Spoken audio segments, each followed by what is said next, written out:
Family Podcast. We are here to celebrate Papa's 80th birthday in this coming March 11, 2026. So, who are here? His children, grandchildren, and in-laws. We are here to share moments, stories, and of course, love. So, let's have a quick round. Just state your name, your anong nickname sa inyo ni Papa, and how you related to Papa. So, let's start with the oldest one, syempre, Kuya.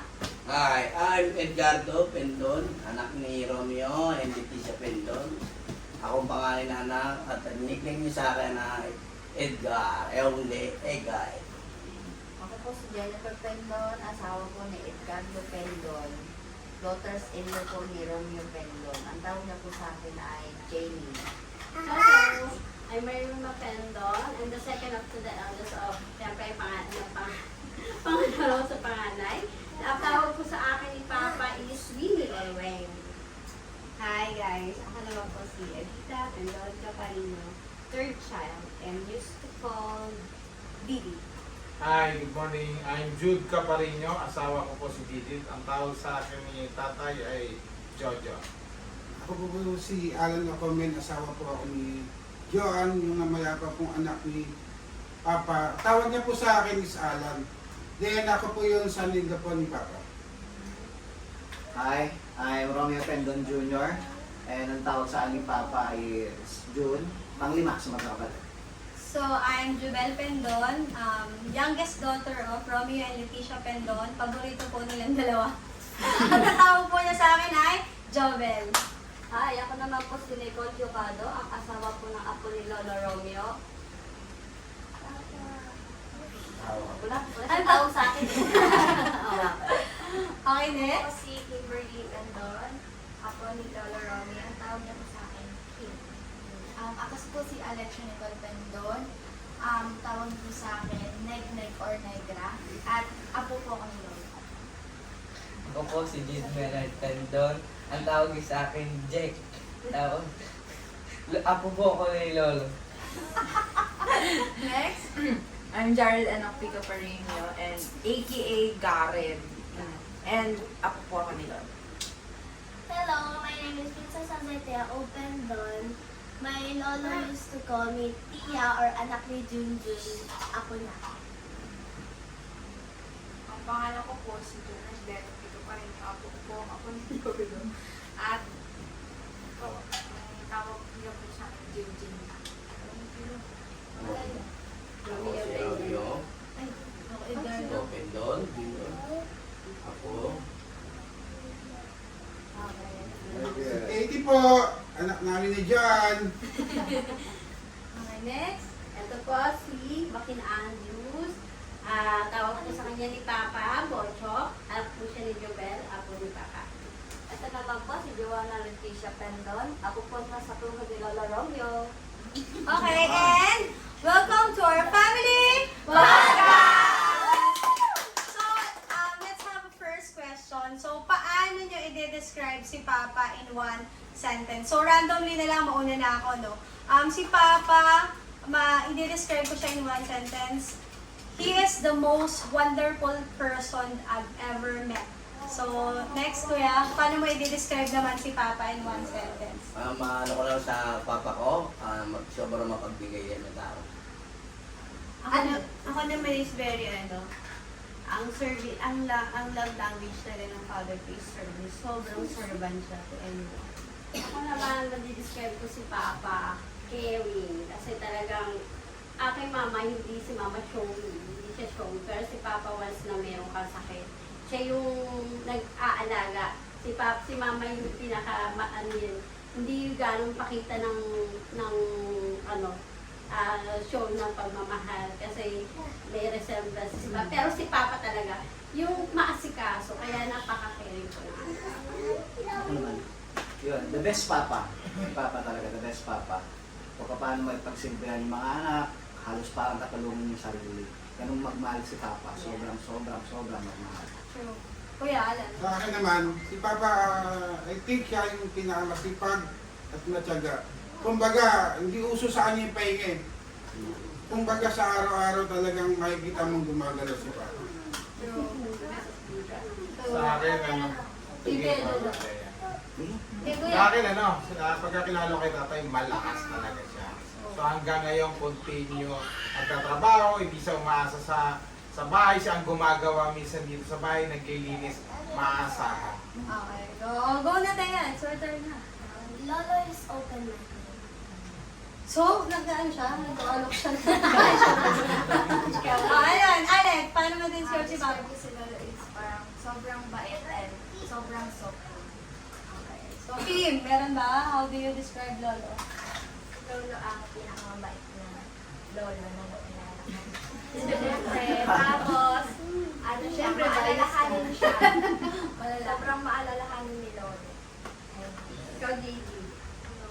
Wala. Nasabi na lahat. Nasabi na Ikaw, lahat. Jared, yung sabi ko. Ako, for me, Lolo is very protective and really, kumbaga, pag nandyan siya, he can help you to really excel yourself to another level. Wow! Si Papa, so sobrang yung kapagmahal, isa rin siyang seloso. Ayan. So, paano Kaya naman? tagal Meron ba? nagsipag-asawa yung mga anak eh. Masyado kayo protective. Okay, so meron naman ba kayong moment na na-surprise kayo ni Papa? Tapos, hanggang ngayon, hindi nyo nakakalimutan. So, ate, meron ka ba? Ate Weng, meron ka ba moment?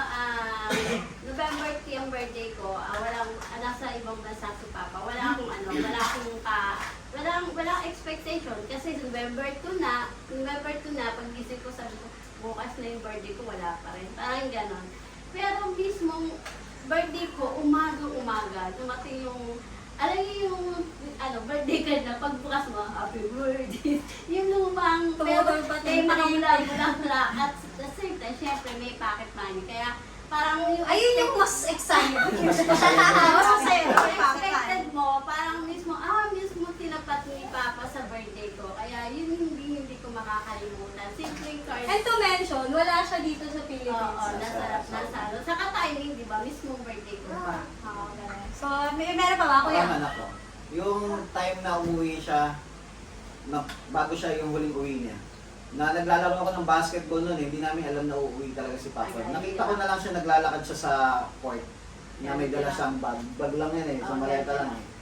Sabi niya, kaya parang, si Papa ba to? Doon talaga ako sobrang na-surprise kasi parang doon pa lang yung time na umuwi si Papa na halos nakikilala ko na siya.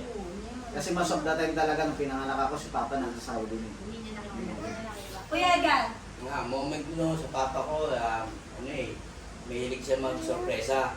Pagka kala mo wala, pala may darating. Bigla ka na lang niyang gigisingin, na nandyan na lahat yung sorpresa niya. Laruan, chocolate ko. Mga galing sa Saudi na pinaghirapan niya. Jared, ikaw ba meron? Siguro, actually, nung sigurong birthday ni Lolo, nung nasa, I think, condo yun,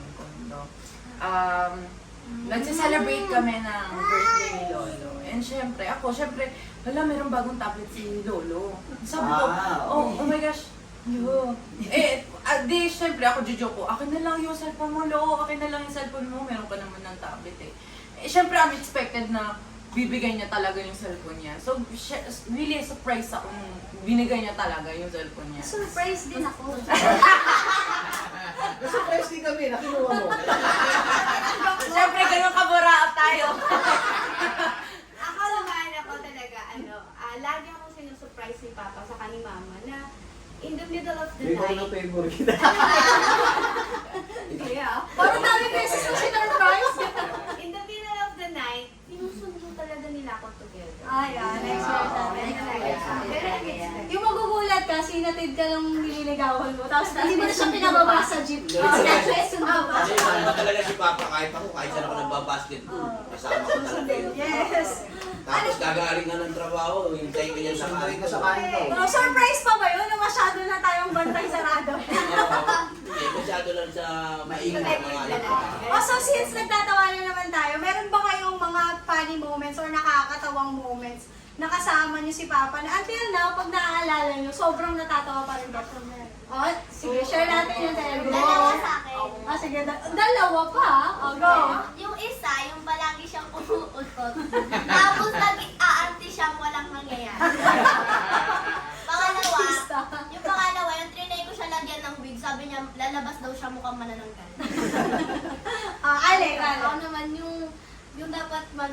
tinatawag ng kalikasan, but pinatigil niya ako, sabi niya, ay, nalaglag ko sa ko. Hindi siya lumulubog. Oh, JD, ikaw, tawa ka. Meron ka bang moment? Yung kwento niya sa aswang, yung kapitbahay daw nila. Naku, wala ko napapanood yun ako sino man gamit tayo lahat. Aswang daw. Kuya Edgar, may nakakatawa moments ka ba? Wala, yung moment na nakakatawa nung panahon pa ng mga tiyuhin, tinuruan niya magkarate, lahat nilagnat. Ako meron din. Papunta kami nun sa Ace Waters pa. So, syempre si Papa that time, siguro a year after pa lang mamatay si Mama. Senior na siya nun eh. So, dapat sasakay kami dun na sa senior or mga babaeng buntis. So, sumakay kami doon. So, pagdating namin dun, pulo na nakatayo siya. Tapos, luckily, yung nasa harapan niya, umalis na, bumaba na. So sabi ko, sakay ka na. Tapos sabi niya, hindi. Ikaw na, yung babae, pinapaupo niya. Ikaw na umupo. Tapos umupo naman yung babae kasi ang palit ni Papa. Then tumakbo yung tren, tapos nag-sudden brake. Nakita ko lang si Papa nandun sa driver. So sobrang pagmamalaki niya kaya niya tumayo, siya pa yung tumalsik. Anyway, pero si Papa ganun siya kalakas eh. Super energetic siya. So, any one of you na may nakakaalam ng secret talent ni Papa or habit ni Papa na hindi pa alam ng mga makakapanood ngayon? Ako rin eh, secret din sa akin yun. Hindi, sinasabi, kinikwento lang ni Mama na magaling maglumangoy si Papa. Pero yun ang natiling secret sa amin. Hindi, before kasi nasa Saudi daw siya, sumisid siya, inaablaw siya ng parang pirana. Kaya parang na-trauma. Kaya every time na mag-swimming kami, hindi namin makita na yung talent na sinasabi ni Mama na napakagaling yan lumangoy. Pero yun, lagi nasa isip ko yun na kailangan kong makikita na lumangoy si Papa, pero umabot na siya ng 80. Hindi na siya ulit dalawa. Kasi may setting time pa, di ba? Sabi niya, nasa dagat daw siya, nasa tabi siya ng barko, natutulog siya. Hindi niya alam, yung barko aatras pala yun. Umatras daw yung barko, kasama siyang umatras. So, hindi na siya makabalik sa Pampang. So, marami siyang moment, no, na hindi niya nagawang lumangoy ulit. Pero, ang kinukwento nga niya ni Papa at ni Mama dati, di ba, nakakapaglakad daw yun sa ilalim ng dagat. So, meron pa bang talent si Papa bukod sa pag-swimming? Biro mo, lahat kayo magkakapatid, sinasakay niya sa bisikleta. Talent. Pupita lang kayo sa biyena niya. Sama kami. Hindi anin kami Siguro yung siya, black belter siya. Black belt po yung tatay namin.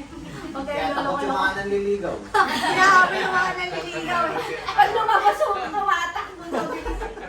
Taya, meron Buti na ka. lang, hindi ko napulis na. Wow, bakit magaling ba kumanta si Lolo?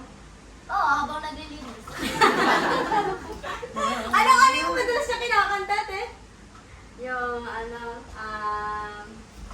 yun? Lagi natin kinakanta kasi lagi niya kinakanta. Yes, madalas kumakanta si Papa. Nasa CR, nasa bahay lang. Out of the blue na lang, bigla mo na lang maririnig eh. Out of the blue, bigla na lang kakanta. Okay, so, eto yung Yun, tama si Thea. Yun, ang tanging alay ko sa'yo aking mahal. Tama yun yung madalas niyang kanta. Worship song mo na yan. So medyo naman tayo, senti na moment naman tayo. So gusto ko lang malaman na kayong lahat, sa ating lahat, meron ba kayong moment na naipakita sa atin ni Papa kung gaano niya tayo kamahal? So let's start tayo ulit sa pinakamatanda down to pinakabata. So kuya, Ako masabi ko, lahat binigay sa akin eh. Wala na akong mahihiling. Lahat, support masyadong papakunan lahat. Wala lang sila. Ako, best moment ko na hindi ko makalimutan. Nagtatrabaho ako sa Bulacan. Bigla kami pina-overnight. Ang sabi ko doon sa supervisor, hindi pwede kasi paborito nga, madalas nga si Mama sa si Papa mag-antay sa kanto. Ayaw maniwala. Siyempre naman magpapahinga yung mga magulang mo. Sabi ko, mag-ano yung mapupuyat sila. Talagang pinaglalaban ko kasi alam ko nga yung sinusundo ako lagi sa kanto kapag uuwi ng gabi. And then, nag-overnight pa rin kami. And na-surprise talaga ako. Andun sila ni Mama. Wala silang alam kung anong oras ako uuwi. Umaga na ako uuwi. Pero unang-unang ko nabungaran sa pagbaba ko ng bus. Sila po. Talagang ganun sila ka-protect. Saka talagang nag-alala sila kung bakit hindi ako nakauwi. Kaya talagang nagpasama ako noon. Kasama ako sa trabaho para patunayan ko. Sabi ko, sige, sama kita. Para makita mo kung hindi ako nagsisinungaling at nasaksihan nga niya. Kaya sabi ganun niya sa supervisor, hindi nga pwedeng mag-overnight si Vilma nang hindi nalalaman o hindi na-abiso dahil talaga nag-aantay yung mga magulang. Ako naman is, ang hindi ko talaga makakalimutan, yung tuwing may assignment ka, siya yung gagawa, matutulog ako. Pagising ko tapos na, ayun talaga si Papa, gaano yun, ganun siya. At napakaganda pag gagawin yung project. At pag uwi mo, ay pagdating mo sa school, ikaw yung the best. Yun yung si Papa, na hindi ko makakalimutan. Kaya sa mama. Yeah. Kaya si Papa, hindi ko rin maano, pero magaling mag-lettering. Oo, pati magkulay. Yun, isa pa yung sa talent. Oo, magaling mag-lettering. Okay, nagmahal sa Oo, maganda Drawing kay mama. Yung mga design nga niya sa damit na yung Pero mga maganda official mag-design lang si din Papa. nag-design. Oo, yung Si detail. Mama magaling mag-draw. Oo, isa yun sa talent ni Papa na hindi alam ng ibang tao na magaling handwritten. Maganda ang handwritten ni Papa. Ay, maganda siya mag-coloring. Pero, Kuya Jojo, meron ko. Sa akin, always supportive naman yung si tatay. Anytime, pagka, tay, kailangan po ng punta ka sa bahay kasi may walang mag-a-assist sa bahay Ay, na, oo, kasi kami ready po tawag hindi. lang. Alam mo yun, yung love mararamdaman mo na walang kabog-abog na doon siya lagi. At ito pa, sabi ko tayo, upo lang kayo dyan. Ayaw niya na uupo siya.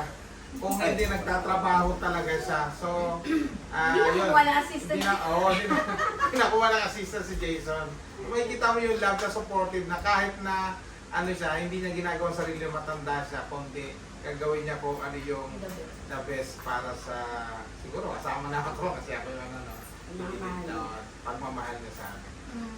So, Kuya Alan. Sa akin, I think, simula nung namatay si John hanggang sa ngayon, every time na magkikita kami, kinukumusta niya ako kung ano na sitwasyon ko or anything.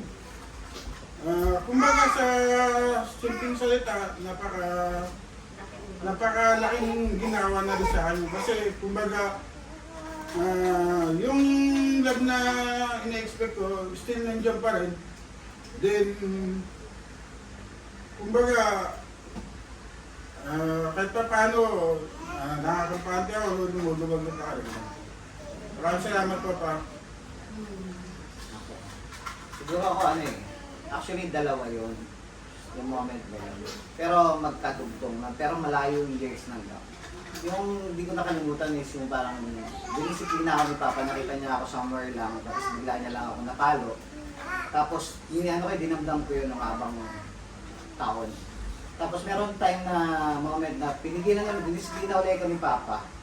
Tapos naisabi ko na sa kanya yun, kumbaga parang nailabas ko na yung dinadala ko na yun na parang, Papa, bakit mo kasi ako pinalo? Hindi ko naman ako pinalo kung anong ginawa ko.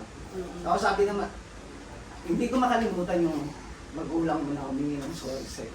Wow.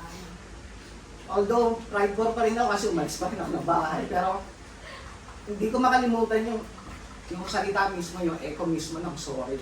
Sabi, hindi ko alam anak, pero sorry. Sabi, hindi ko talaga patandaan na yan, pero sorry. Sabi, so, talaga, ramdam ko yung humbleness, saka kahit hindi niya na naalala, just to comfort me sa nararamdaman ko, humingi siya ng sorry. So, bago man ako salita si Ate Jenny, kasi naiiyak na din ako. Ate Jenny, nalaktawan ka eh. Meron bang moment na naparamdam sa'yo ni Papa yung love mo? Meron. Yung wala kang financial, tapos bibigyan sa'yo. Yung na naiaabang na nag-aabot siya. Kahit last mo. So, yun na lang talaga yung pera sa wallet niya. Tapos kahit ayaw mo siyang tanggapin, gano'n sa kanya. So, ako syempre, hindi natin makakalimutan yung moment na nawala si Mama. Yun yung sabi ko sa inyong lahat, be strong kasi kailangan natin compose sa sarili natin kasi si Papa yung pinakamahalaga na since wala na si Mama. Tapos lahat nung in-announce, lumabas yung doktor, si Mads, if I may remember, si Mads lumabas at sinabi niya, hindi na na-survive. And then lahat tayo nag-breakdown. Si Kuya, halos siraan yung hagdan sa hospital. Si Ate Lily, lumusot kay Kuya Jojo. Si Ate Joanne, halos gulpin si Kuya Alan, si Kuya Junjun, si Ate Dimini kasi wala that time. And then, hindi mawala sa mata ko kasi kumbaga bago ako magdrama, hinahanap ko si Papa. Pero si Papa yung aligagaan, hindi niya alam kung sino yung uunahin niyang i-comfort. Ganon niya kami kamahal na alam namin kahit gaano kasakit na mawala sa'yo yung pinakamamahal mong tao, iniisip niya pa rin kung sino yung mga minamahal niyang taong naiwan. And then, hindi na ako makakain that time. At sinabi niya lang sa akin, hindi ako kakain kung hindi ka kakain. So, ganun ka-showy kung paano magmahal si Papa. So, hindi mo na to si Alex, si Kim muna, baka kaya ni Kim. Kim, ikaw ba? Siguro yung moment na yun, yung nakatira pa ako kay Tita Joel. Tapos, lahat na Kasi po mo, start mo si mama mo. Sabi mo ginagawa. pumapasok. Yun, so, Alex? Tayo ba ba? Tayo pa ba't hindi? Binibigay ito ng pera. Ako po yung mga bumibisita po kayo na tita. Pag dadating po kami ng umaga, meron lang pong almusal. Yan, Eh, pasensya, dumating kayo, walang abuso. Hindi mo sila lawan. Jin! Oh, Jin, si Jin daw, baka meron. Yung moment ako nililolo sa e-bike yun. Si lagi niya ako sinasama. Pero pinagdadrive niya ako minsan. At tinuturoan niya ako mag-drive. Dahan-dahan lang daw. Oh, Jared. make you Siguro ako, nung nandito pa ako sa kabila, umuwi sila, nasa, nasa school ako noon, nasa shop pa yata ako, nasa Sacred Heart pa ako. And siya lang yung sumusundo sa akin, minsan, pag nandun sa katapat dito sa terminal, dinimilan pa niya ako ng buko, ganon. Kaya dun ko talaga na-feel yung love ni Lord. Okay. So, habang nag-teach-teachisan kayo, tayo. Ako meron ako. Dati kasi nung dyan pa kayo nakatira sa bahay. Hindi, yung parang palapit sa akin. Dati, pag wala sila tita, kaming magpinsan lang, tsaka si Lolo yung nasa bahay. Palagi niya kaming binibigyan ng kanin tsaka ng kape. Yeah! Oo. So, may pinapasa pa rin sa inyo yung ultimate Sige. purpose. Si JD, excited ka na. Ang paborito ang apo.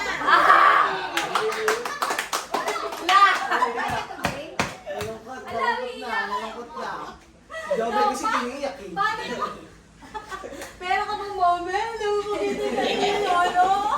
Marami. Mamaya na daw siya mag-share. Okay. Hindi niya pa kaya ilabas eh. Yes, hindi niya pa daw kaya ilabas. So, ano naman tayo? So, meron ba sa inyong naturo na lesson si Papa that eventually changed how you see life? So, syempre, for sure, meron yan, di ba? So, let's start with Kuya Jojo. Meron na? Sa akin meron. Unang-una yung hindi ko pa kasi ako Kristiyano noon. So, unang naging Kristiyano si tatay, si Didi. So, yun yung moment na niyayaya niya ako, napapasama ako minsan. So, yun yung starting ko ng pagbabago kasi hindi naman mabago yung tao kung wala kayo ganyan. So, doon na yung first Okay, Kuya. Sa akin, I think ang lesson lagi na pinapala sa akin ni Papa, siyempre, nauna siyang naranasan ang mawala ng asawa. Kaya nung nawala si John, sabi niya sa akin, lagi ka maging matatag at lakasan mo lang yung sarili mo. Kasi kumbaga, lahat naman tayo pupunta sa kawalan. Pero kailangan natin hintayin at huwag natin madalhin. At kailangan natin magpatatag para sa mga mahal natin sa buhay. Yun lang naman. Okay. Ang parang talagang kaya hindi ko makakalimutan ang sinabi sa akin ni Papa. Okay. Kim, ikaw, meron ba? Siguro hindi niya sinabi na yun talaga yun. Pero, palakwento kasi si Lolo. Nakaraan nila sa buhay. Then, para sa akin, nabago na yung buhay ko dahil kaya ko siyang i-adapt siya ngayon, yung mga experience nila sa buhay sa nakaraan. Then, yun, yung mga decision ko sa buhay, nabibigay ko dun sa mga kwento niya, sa experience niya. Yeah. Ate Didit, ikaw ba? Ako marami to specify. Pero yung pinaka the best siguro yung kumbaga lagi niya sinasabi na you have to be grateful kung anong binigay sa'yo ni God. And yun nga, sabi niya, kahit anong bigat na challenge na maranasan mo, sabi niya, kahit kakayanin mo, kaya nga ako nag-anak ng anim. Sabi niya, ganun siya lagi. Para you cannot limited the power of God in your life. Yun yung lagi niyang sinasabi sa akin. And hindi lang yun, ang importante din, sabi niya, you have to be prepared na may laban ka. Ay, ibig sabihin nun, oo, you have God, but still you have to do something. Kasi hindi, ganun, ang hinahanap pa rin sa atin ni God, ang sinasabi niya sa akin is, you have to fight. Yun yung si God, yun yung si Papa, na talagang, yun yung baon-baon ko until now. Jared, ikaw ba? Meron na? Siguro nai-influence nilang talaga ako ni Lolo pag serving. Parang napaka-genuine ng pagsaserve niya sa Actually, hindi naman kasi siya talaga sinabi sa akin. Parang na-impose lang siya sa akin na serving is not pilit. It's not it's genuine. Ayun. Ate Weng, for the last person to share. Ako kala ko before, nung bata kami, is pride yung mayroon darating na kamag-anak na nasa ibang bansa na hindi ka pupuntahin. Kala ko, ang pride naman ni Papa. Pero nung lumalaki ako, alam ko na ibig sabihin nun. Tinuturuan ka ni Papa na maging kontento. Huwag kang mag-ahangat. Kumbaga, magkaantay ka, kung bibigyan ka, hindi yung ipupush mo yung sarili mo na parang nangihingi ka. No? Which is, hindi naman. Pero yun tinuturuan ka niya na huwag maging yung maghangad o mag-expect. Pero hindi ko maintindihan kasi dati si Papa pag nag-Saudi, kung paano siya mamigay. Alam mo, pinupulot yung chocolate dun. Laki pinupulot. Malaki ng Saudi kasi mabasa. Pero nagtataka ako, pag ang kamag-anak namin ang uuwi, hindi ka pwede lumabas ng bahay. Pero yun, ang naano ko ng lesson doon, yung hindi ka, be contented. Kapag hindi, kasi pag nga naman pumunta ka doon at yung naramdaman mo, na kulang kayo, di ba mas mapipil mo na, ay, buti pa sila. Oo. Kaya yung tinuturo ka niyan, maging grateful at maging kontento kung ano yung meron kayo. Yun. Okay. So, Ate Jenica ba? Meron? Best advice ever? Yung sa pagsasama na mag-asawa. Yung siya sasabi, hindi ito kanin na mainit na pwede mapiluwa. Yan ang sasabi. Yun, and eventually, nung tagal niyo narinig ko yun. Sabi niya ganun, hindi pwede yung pag ayaw mo na. Hindi mo pa rin niluluwa. Hanggang kayo, no? Hanggang kayo yung panilolo. Andiyan Hindi, pa. ganun siya, yung as in pag-handle daw, yung pag nakagawa daw ng kasalanan ng asawa. Ano na daw kasi yun kumbaga, yung kalakalan na daw ng buhay, yung nangyayari yung kahit saan, kahit gaano kabait na yung lalaki, nagagawa daw yung ganun bagay. Ikaw daw ang hawak nun, kung palalayain mo siya o i-give up mo ba o tatanggapin mo ba. Yes. Kaya ilang years na kayo? 27 years. Wow! Parang hindi namin naramdaman yung 25. Wala Hindi namin naramdaman yung 25, yung silver.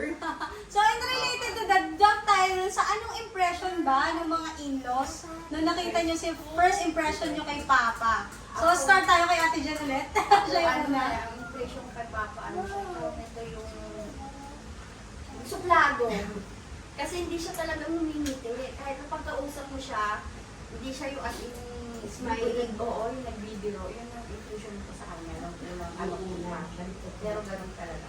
Una ka kasi una kasi nag-asawa siya, siguro si Papa. Klaro siya talaga. Hindi, actually si Kuya Alan. Kuya Alan, di ba? Si Kuya Alan. Kuya Alan, ano ba first impression? Ano yung first impression? Siyempre mabait. Kasi masasabi mabait.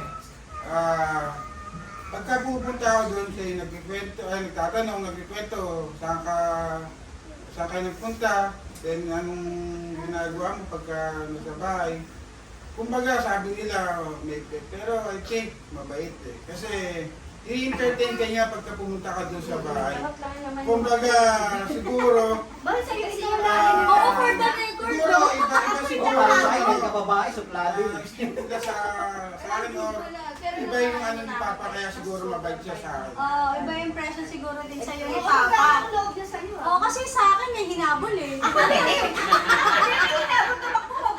Oh, so Kuya Jojo, nakahabol ka ba? Ano impression mo kay Ako Papa? hindi ako nahapon dahil wala siya na nasa Saudi. So, yung sabihin, pagkakataon ko na. So, yung ganun yung kwento Oo, ni first Didi. impression pala ni Kuya Jojo. Si Kuya Jojo po, for the record, ang unang-una. Kasi, first boyfriend siya ni ate. Way back anong year pa ba yun, di ba? 1990. 1980. 1989. Sabi yung 1990. 1990 yata. So, anong first impression mo? Ako, hindi ko nakita si tatay nasa Saudi. Pero yung mga kwento ni Didi, sa kwento nila, stricto yung tatay niyan. Ganun yung mga kwento nila. Kasi, nag-break tayo nung pauwi na siya. Pero nang na-encounter ko siya Hindi nga natakot, no? Nakipag-break ako na lang. Hanggang umuwi, wala na. Alam ko na eh. Gigirahin ako na. Tapos yung first impression mo na. Pero nung nagkita na kami, very, ano siya, iba pala doon, no, sa kabaliktaran sa stricto. Kasi nung kami na nandidate, nakita ko na ron na, ang ba't ako pala ni tatay? Very, ano naman pala, hindi naman pala siya, ano, pagka, ano lang, sa mga kwento lang na, pero at the end of the day, pag nakilala mo na siya, kakaiba kasi Ganun naman nandun yata yung mabait tatay talaga. naninila kung hanggang kailan Oo, yung mabait talaga siya. Eh, paano kapag lolo na? So, Nicole, ano namang first impression mo kay Papa? Ganun din po, tulad po na sinabi ni Mama. Masungit po kasi hindi ko po siya nakitang humingit eh. Pero sobrang bait po niya. Okay, pero kung si Papa ba magiging superhero, sa tingin mo, Nicole, ano yung superpower? Super bad kasi malakas po si Lolo. Totoo, Superman! Totoo. Alec, ikaw ba? Biglaan. Ano super power? Nilipad. Kasi ang bilis niya pumatakbo ng ano. Kaya, Totoo, may totoo. pinagmanahan, no, si Teya, JM, ako si Teya. Kuya. Kasi Teya, ano ba, may super... Yung tugmatakbo. Kung magiging superhero si Lolo, anong superpower? Superpower. Pili ko super strength. Super? Strength. Oh, strength din. So, Superman din. Jared! Siguro Captain America. Hindi, kasi tumatanda rin si Captain America, pero hindi nagbabago yung aura, yung strength Super niya. super Ay, groovy pwede ba? mag-iba. Ay, pwede mag-iba. Sige, ano yan? Sige, pwede daw ba mag-iba? Si Superman. Sabi na eh. Spider-Man. Bakit? Sige naman Spider-Man kasi nagsisave siya ng life. Oh, sige, Kim. Kim, Kapag ikaw naman. JD ikaw. Si Kim daw, si Kim. Ano siya? Ang si JD makakapagsalita na. Ah, Iron, bakit? Bakit si Iron Man?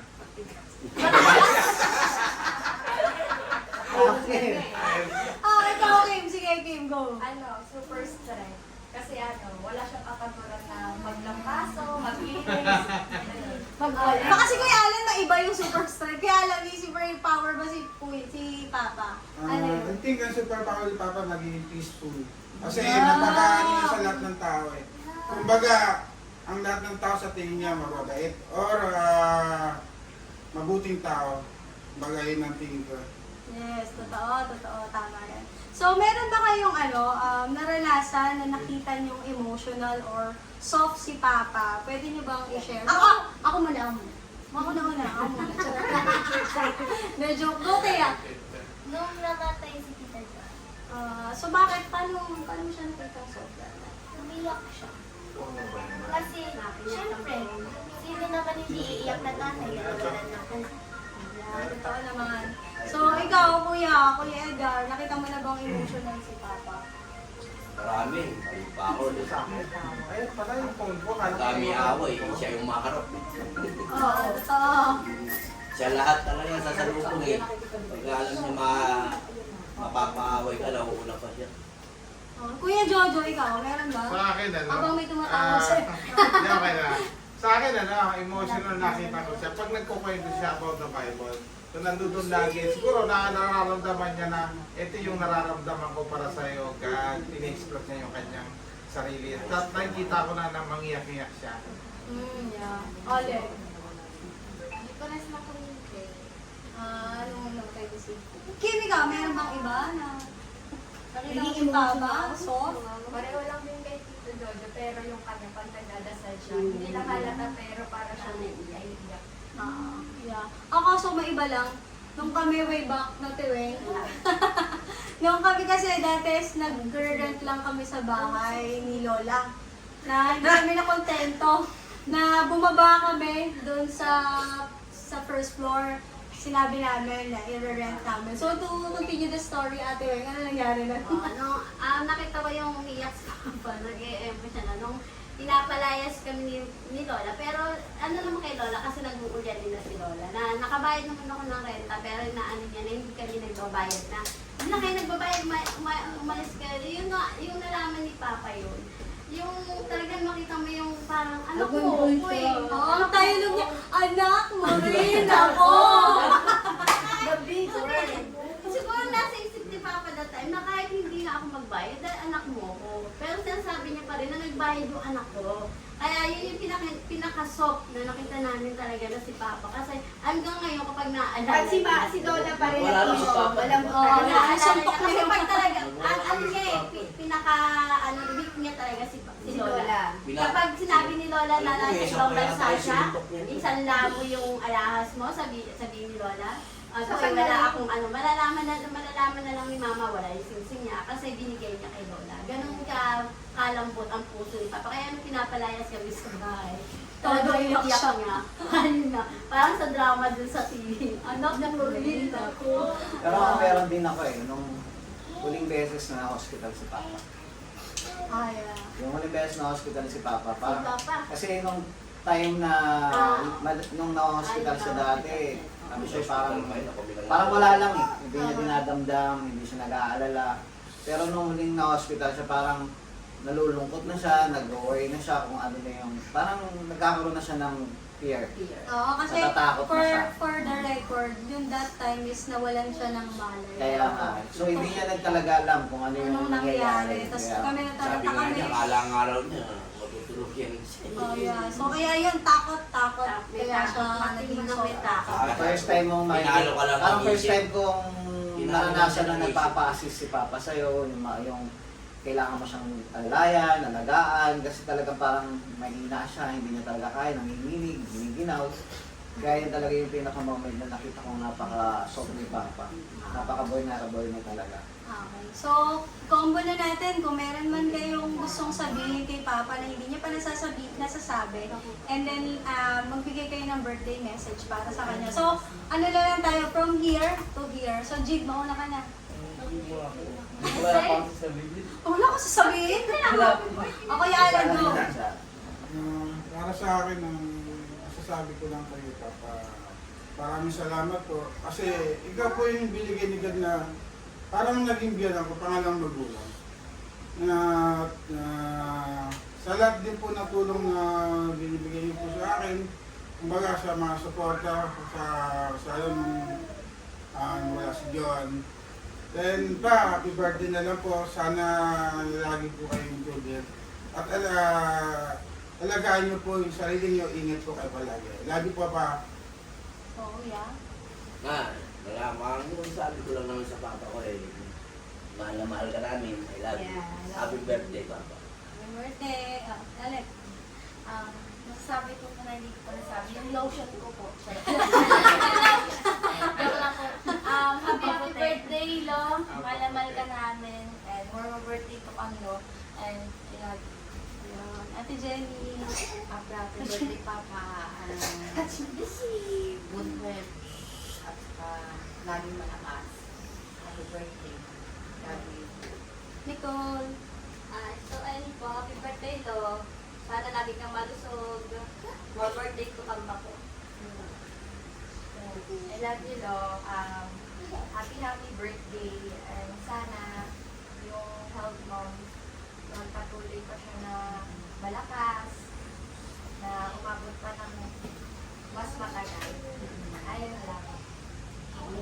sasabihin ko lang kay Papa na minsan tanggapin mo na kung ano yung age mo, magpatulong ka naman sa amin. At yung simpleng labahin mo lang, hindi mo mapalaba, yung parang ginagawa mo pa. Ano, kumbaga, Nadudumihan siya sa labang. Nasanay na kasi siya simulan sa gusto namin na manatili yung lakas mo, wag mo sanang abusuhin pa, na i-ano mo naman, ipamper mo na yung sarili mo, na kung alam mo naman na magagawa na namin, ibigay mo naman po na sa amin. Saka mahal na mahal ka po namin kung hindi namin mapapakita kung paano ka namin kamahal. Dahil kung paano mo pinakita, kung paano mo kami gaano kamahal, ganun ka namin kamahal pa. Kaya I love you, happy birthday. Okay. Ako naman, siguro hindi ko pa nasasabi kay Papa na I want to say it now is, sorry pa sa lahat na shortcomings na hindi ko nasasabi. Buti ka nakakapag-sorry, pero kami hindi pa. Pero yun nga, sorry for all the shortcomings, saka mga disappointments, sorry. And syempre, ang prayer ko is, be more close to God. Yung relasyon mo kay God ay mag-deepen pa. So yung relasyon mo ngayon sa jowa mo ngayon, gusto ko sabihin na supportado ka namin doon. At yun nga, happy birthday, I love you, and praying for more years with you, more blessed years. Yun lang. Yan. Sa akin, tatay, happy birthday. Ang panalangin ko lang sa iyo, nawa yung mapapang yung buhay, umabot ka nawa ng 100 years kasi manilibre ka pa sa amin. Yan, makuha mo yung 100K, no? Manilibre ka. Hintayin ko po yan. Tapos, stay healthy lang at saka laging manalangin kay God. At may 10K pa ba? May 90, ano? So, yan. Laging manalangin kay God at makinig ng Bible kasi yun naman talaga yung ating direction, ways sa buhay na dapat ipamuhay natin kasama si God. God bless, tatay. I love you. Ako sisimulan ko sa Papa. Sorry. Alam ko malaki expectation mo sa akin dito. Kaya gusto talaga mag-sorry. And I love you, Papa. And I hope na mas mahaba pa, Papa, yung pagsamahan natin. And happy birthday. Mahal na mahal ka namin, Papa. Siguro I'm gonna start with a thank you. Thank you for just being there. My lolo. Minsan, private, tawag doon sundo, hatid. Thank you, Lo. And I'm really just blessed with your life. Kasi, tignan mo yan, kahit di ko nga alam kung anong past mo, kung anong you're dealing with right now, kung sinabi man ni Mama yung about sa girlfriend mo, but we support you. And I just want to really just give you the the happiness that you want. And syempre, I'm gonna say happy birthday, Lo. Siguro mas lumagpas ka pa sa 100 years old. Syempre in Jesus' name. And yun, happy birthday, Lo. Ako, gusto ko lang sabihin sa'yo na thank you so much for believing in us Yes. and for loving us. And happy birthday, Lo. I love you. Yun na! Ito lang message ko sa iyo, Lo. Thank you, Lo, sa lahat ng swak. I wish for you to have more birthdays and more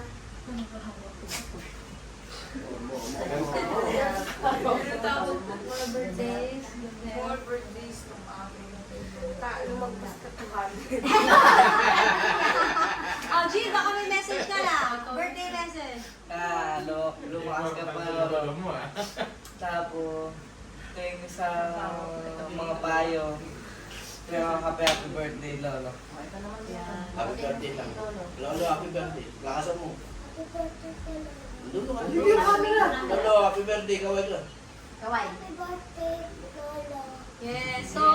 So ako naman, first, sorry pa. Kasi yung mawalan ng asawa at mawalan ng isang anak, napakasakit yun sa isang asawa at isang tatay. At hindi namin kayang compensate kung ano yung nararamdaman mo. Every time na nawawala sila. Kasi mabigat din sa feelings namin. Yung comfort na dapat kami yung nagbibigay, ikaw yung nagbibigay. And yung mga disappointment mo sa aming mga anak mo, kasi alam ko masyadong mas mataas pa yung gusto mong namin marating. Kaya sorry kung eto lang yung narating namin, pero alam namin na eto na yung best.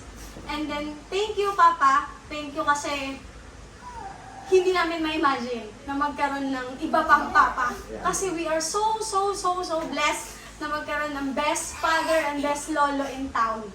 And lastly, kung lagi ko naririnig yung appreciation na you are blessed, na nasa iyo na lahat, na binigay na namin sa iyo lahat, wala ka nang ibang hahanapin pa. No, Papa, we want all the best for you pa in a more years to come. Bigyan mo pa kami ng maraming chance para makabawi. Andiyan pa si Kim, andiyan pa si Jared, andiyan pa si Alex, si Thea, si JD, nabibigay sa'yo at magbabawi pa. Babawi pa kami sa'yo pa. Kaya kailangan maging malakas ka pa. Pang happiness. Yes, Papa. O, kaya relax ka lang dyan, Papa. And this birthday celebration na hinanda namin para sa'yo, you deserve it more pa. And enjoy this day, Papa. And we love you so much.